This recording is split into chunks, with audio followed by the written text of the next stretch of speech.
Channel Shri science lecture में एक और नए क्वेश्चन के साथ, जो कि हमारा एक्सरसाइज 1.1 का क्वेश्चन नंबर दूसरा का है, भाग नंबर दूसरा है। कौन सा भाग? भाग नंबर दूसरा है।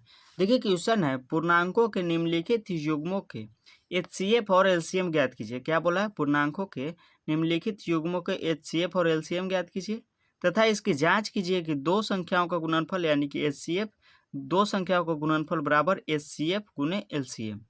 क्या बोला है कि इसका एचसीएफ और एलसीएम ज्ञात कीजिए तथा इसका जांच कीजिए कि दो संख्याओं का गुणनफल बराबर एचसीएफ गुने एलसीएम। चलिए इसको सोल्व करते हैं। देखिए हमारा क्वेश्चन है 510 और 92। इसका देखिए सबसे पहले हम अभाज्य गुणनखंड करेंगे, यानी कि पहले 510 का करेंगे और उसके बाद 92 का करेंगे।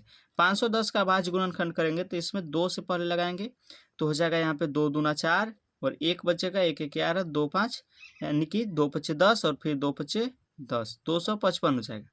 फिर यहाँ पे 2 से नहीं लगेगा, 3 से देखेंगे तो 3 से देखेंगे तो 3 से कितना हो जाएगा, यानी कि 24 हो जाएगा। यहाँ पे 8 तरीके 24, 1 और 5 15 हो जाएगा, 3 पचे 15। फिर देखिए 3 से नहीं लगेगा इसमें, उसके बाद हम 5 से लगाएंगे, क्योंकि जब लास्ट में 0 या 5 रहता है तो 5 से लगता है। एक बार में 5 हो जाएगा, 3 और 5 35, यानी कि 17 हो जाएगा। कितना? 17 हो जाएगा। 7 पचे 35 हो जाएगा। तो देखिए 510 का जो अभाज्य गुणनखंड आया 510 का, वो आया 2 गुने 3 गुने 5 गुने 17। कितना आया? 2 गुने 3 गुने 5 गुने 17। अब इसी तरह से हम 92 का निकाल लेंगे। किसका? 92 का अभाज्य गुणनखंड करेंगे तो 2 से कितना हो जाएगा? 2 चौको 8, 1 और 12, यानी कि 6 दूना 12। फिर 2 से लगा देंगे तो यहाँ पे हो जाएगा 23 दूना 46। 92 का क्या हो जाएगा अभाज्य गुणनखंड? तो हो जाएगा 2 गुने 23। कितना? 2 गुने 23 हो जाएगा। अब यहाँ पे देखिए इसका उसी तरह से हम एचसीएफ ज्ञात कर लेंगे। क्या? एचसीएफ हम क्या आपको बताए थे कि जो दोनों में कॉमन रहता है उसे एचसीएफ हम बोलते हैं, यानी कि जो दोनों में मिल जाता है उसे एचसीएफ बोलेंगे। एचसीएफ हमारा कितना हो जाएगा? तो 2 हो जाएगा। कितना?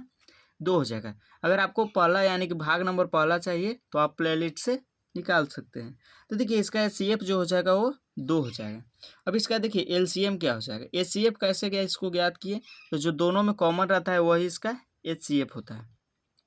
अब देखिए एलसीएम इसका क्या हो जाएगा, तो जो दोनों में कॉमन है उसको एक बार लिखेंगे। क्या लिखेंगे? जो दोनों में कॉमन है उसको एक बार लिखेंगे, यानी कि दो दोनों में है, 2 को एक ही बार लिखेंगे। उसके बाद जितना बाहर वाला है उसको एक बार लिख लेंगे, यानी कि 3 हो गया, 5 हो गया, 17 हो गया, उसके बाद 2 हो गया, उसके बाद 23 हो गया। देखिए जो कॉमन मिल गया उसको दोनों में है उसको एक ही बार एलसीएम में लिखेंगे और जो बाहर बच गया उसको लिख लेंगे। तब यहाँ देखिए एचसीएफ हमारा 2 हो गया और एलसीएम कितना हो जाएगा। तो देखिए एलसीएम हमारा होगा, इस सबको गुना कर देंगे। इस सबको गुना करेंगे तो कितना हो जाएगा, यानी कि 5 दूना 10, 10 तिया 30, 30 दूना 60, यानी कि इसको गुना करेंगे तो हो जाएगा 23,460। कितना? 23,460 हो जाएगा। ये देखिए एलसीएम हो गया। एलसीएम कितना हो गया? 23,460। तो बोला है क्वेश्चन में कि जांच कीजिए कि दो संख्याओं का गुणनफल बराबर एचसीएफ गुने एलसीएम।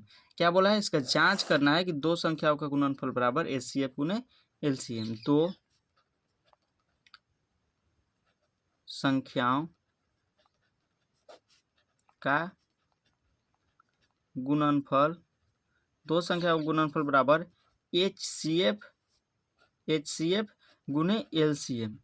देखिए दो संख्या हमारा क्या है, 510 और 92, यानी कि 510 और 92 बराबर एचसीएफ गुने एलसीएम। एचसीएफ हमारा कितना है? तो 2 है और एलसीएम कितना है? 23,460 है। कितना? 23,460 है। अब देखिए 510 और 92 का गुना करेंगे तो यहाँ पे हो जाएगा 46,920 और 23,460 को गुना करेंगे तो हो जाएगा यहाँ पे 46,920। यही बोला था कि दो संख्याओं का गुणनफल, यानी कि दो संख्याओं का गुणनफल बराबर एचसीएफ गुने एलसीएम। इसको जांच कीजिए और एचसीएफ और एलसीएम हो गया। और यहाँ पे दो संख्याओं का गुणनफल कितना आया? 46,920 और एलसीएम कितना, एलसीएफ गुने एलसीएम कितना आया? 46,920।